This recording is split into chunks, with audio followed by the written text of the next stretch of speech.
All right. Hey guys, welcome back to Wife in Pursuit. So I'm Faith Gill. Be sure to subscribe so you never miss a future upload and like this post because it supports my channel. Okay, so we have been actually doing a Wife in Pursuit.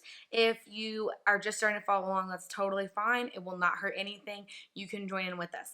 But I wanted to kind of share some things with you. And I'm actually going to keep this space open because I'm going to pop some things on the screen this time. So instead of our last recap for day 2, 3, and 4 was super long. It was like almost 20 minutes long. No one has time for that. So I'm going to kind of shift around. And for the recap of day 5, 6, and 7, I'm actually going to just do them all today. So I have already done these challenges, so I'm going to do them all today. So the first day is day 5, and it talks about the best medicine. And it says Proverbs 17:22, a joyful heart is good medicine, but a crushed spirit dries up the bones. If you hear Luna eating her bone, just ignore her. She literally always has to be with me, and she's always eating her bone. Anyway, so this one was really fun. So it says a joyful heart is not something we are wired to fake. It must be genuine. And when medicine is consumed, it's not for general nutrition, but for a purpose, to treat a sickness. So, as followers of Christ, a joyful heart is as sure as He finished the finished work on the cross. Our eternal infirmity has been cured. So, by uplifting your spirit, you awaken your deep joy, and in doing so, take your good medicine. Okay. So then it goes on to say, fierce wife, partake of the joy that is yours in Christ. Doing so will bring health and life to your marriage. Life isn't always what we thought it was going to be, right? Our marriage isn't always what we thought it was going to be. Our kids aren't always what we thought they were going to be. Our work life isn't always what we thought it was going to be. So lots of things are not the way that we thought it was going to be. And I think that sometimes that steals my joy. Life is just not what I thought it was going to be. It doesn't look like it's what thought it was going to be. Things that happen, I thought they were going to be monumental, and they turn out not to be. And so that, hurts my joy. But the problem with that is that it shouldn't, because situations should not hurt my joy. That's happiness. My joy comes from Jesus, and He never changes. So my joy shouldn't change. So it's important that we remember to reflect back on Christ and really think about what He has done for us instead of thinking about what the world has not been for us. That shouldn't affect our joy. So one of the reflection questions says, what about that experience? Oh, no, sorry. What is the most fun you've ever had with your husband? So for me, I think most fun's hard because I can't really think of the most fun thing. Like, that's too much pressure. But one time we actually went and cleaned up we had a camp that we did for students, 7th through 12th grade. We actually went and cleaned up that camp before they came. And we were cleaning, and we'd been cleaning for a couple of hours, and I think we were just tired. And one of the cleaning supplies was just funny to us, and we laughed for like an hour. I don't know, you've ever had those moments where you just like laugh about something, you don't even understand why. Like, you explain it and you feel silly because it's so pointless. But that was kind of what happened to us that day. So that's one of my favorite things.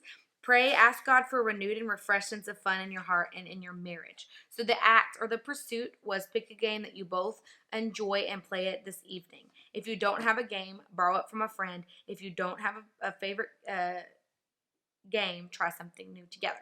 So Brady and I did not have any games here, so we went and bought a few games. I'm going to link some of the games we played. We played Uno, we played poker. Disclaimer, I do not think it's okay to play poker, especially if you're betting, but we had chips. That meant nothing. At the end of it, he gained nothing and I gained nothing, and we played, and we had a blast. 2.5 hours of just so much fun. We also bought Yahtzee, which I did not know, but I'm a professional at. So I'm going to link some of those videos down, and that's in the next. And so anyway, you can watch those. Day 6, selfless, intentional affection. 1 John 4:16. We have come to know and to believe the love that God has for us. God is love, and whoever abides in love abides in God, and God abides in him. Honesty time. If Ryan and I don't intentionally stop and hug or kiss each other, affection just won't happen. Life gets so fast-paced and hectic that we simply forget.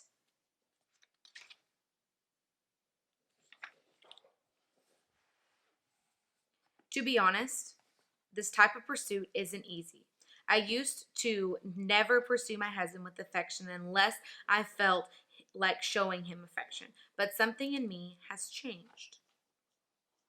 I've discovered that the more I understand Christ's love for me and the less my own preferences matter. If I stop to think about what it means to have been pursued by Christ in my sin, it still blows my mind. So, we're talking about physical affection here, not necessarily just sex, but just physical affection in general. Loving your husband that way. Especially if your husband is a physical touch type of person, like that's his love language. If you want to know more about love languages, I'm actually going to link them down below. It will help you so much to actually find out your husband's love language and for him to know yours. So mine is quality time. I enjoy spending time with my husband, but it's also physical touch. So for me, a hug or something like that means a lot from my husband. So you might want to check out what yours is and what your husband's is. If you are naturally a person that's been buying him gifts, but he really enjoys quality time, then you have been misunderstanding his love languages. So it's important. So, what's your husband's favorite display of affection? This is talking about physical affection. So, write down what you think your husband's favorite display of affection is. Brady loves back rubs, so that's probably one for him that means a lot to him, or like back scratches and stuff. So that's the display of affection I used. And then pray. Ask God to lead and guide you in how to confidently pursue your husband through affection. And then the pursuit. Identify 2 ways you plan to show affection physically to your husband, then make it happen. Keep in mind that loving affection doesn't have to include sex. However, if that is where it goes, naturally, have fun. So I did a back rub for him, and so that was kind of his pursuit on day 6. Just remember that this night is not about you. It's about him. And so I hope you remembered that. If you haven't done it yet, remember that. This pursuit is about him and not you, which is hard because we want to make everything about ourselves. So day 7, sweet, sweet relief. Hebrews 2:17, sweet, sweet relief. It's easy to become super task-oriented. And that's actually what she talks about in here. It's all about the things that we have to get done. I know for me, I am have a full-time job at a church, which is all-consuming, by the way. I have a husband. I have a home. I have 2 dogs. I have a family. I have tons of siblings on my side, and then we also have his family on his side as well. And so there's a constant juggle between the things that we have to do. A large part of pursuit means putting yourself in your husband's shoes and seeking to understand his perspective. I often think about myself, what I have going on, what's left for me, this, and this. I have to cook dinner. He doesn't cook, blah, blah, blah, blah, blah, blah. And so I don't think about my husband. But my husband has responsibilities. He has a job. He's a husband. He has 2 dogs. He has family. He has my family. He has a home. And all these things that he has to do as well. He's responsible for being a follower of Christ. He's responsible for all these things, and I forget. And so what I do is I go through and I go, oh my gosh, I have all these things, instead of thinking he has all these things as well. So that's kind of what we're going to talk about. Is not a pursuit means putting myself into his shoes and being having empathy, showing empathy. You understand what he's going through. You should, because you're going through the same things together.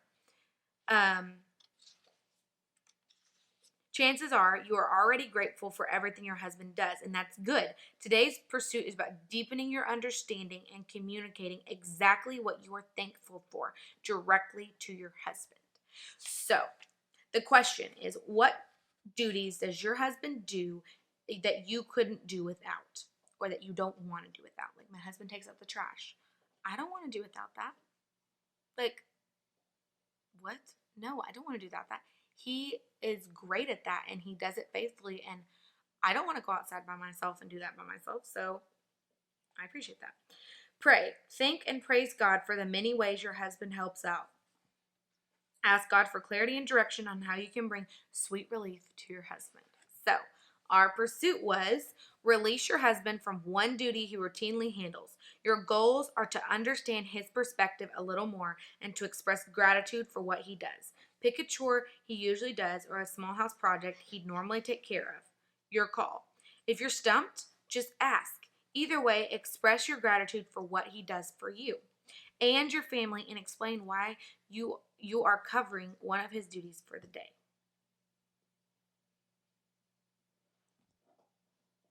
Okay, so the thing about this one is that I think is hard is that we tend to think that we do more than them. We tend to think that we're busier, and put yourself in his shoes. You're probably not busier. You're just probably not. So I'm going to link what I did. But I took out the trash and I put up his clothes and I did the laundry, and so I handled some things that he does during the day, hoping that it would help him. So the heads up on here did say clear your calendar for tomorrow evening, since tomorrow's pursuit involves getting intimate. So I'm excited to talk about day 8, 9, and 10. I think we're going to get into some pretty interesting stuff. So if you're following along with us, have hope. We are already 8 days in, basically, because you should be starting day 8. So you're already so far in. You're doing an excellent job. I'm so proud of each one of you. So I am going to link a couple things down below. Comment below what you're doing for your husband on these days. Like, what is the chore that you're doing? What are the ways that you are giving him affection, if they're appropriate? And finally, what is like some of your favorite memories with your husband? Be sure to comment those below so that way we can encourage each other in this. Thank you guys for watching, and I will see you back in just a few days.